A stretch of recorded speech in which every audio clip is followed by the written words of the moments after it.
So yun, pagigising ko lang. Oh no! Tinamaga na tayo ng uwi kagabi. Oh no! Alas 4 na. So, okay mga kuys. Oh my God! Wow!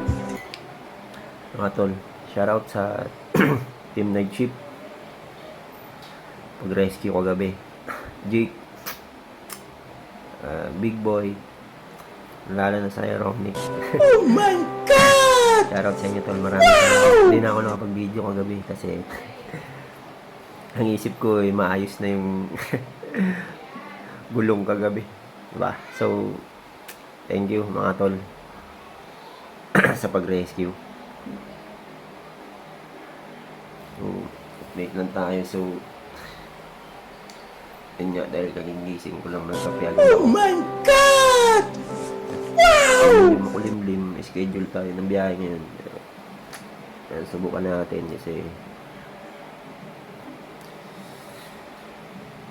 medyo antok pero kaya pa. O kaya pa bumakpak ng mga kuys. Kailangan natin bumawi kasi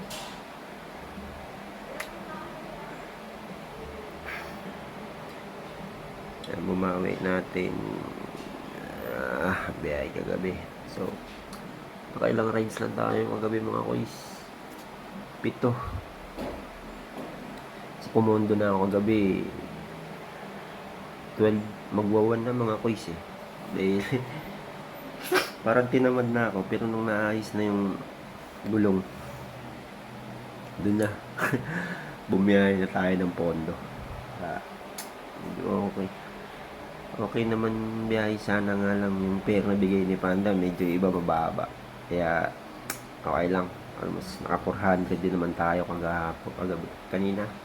Pondo na natin. So, hindi na masama. Jeez. Sealant lang palang kailangan.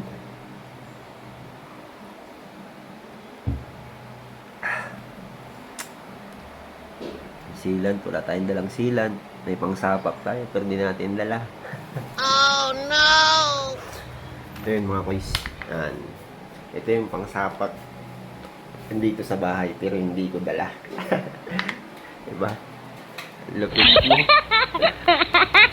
Pero ngayon, okay naman kasi dadala talaga siya ng sealant. May kaya pa naman yung gulong nga lang medyo manipis na pero nadala talaga siya ng sealant. Laking tulong talaga ng sealant mga kuys.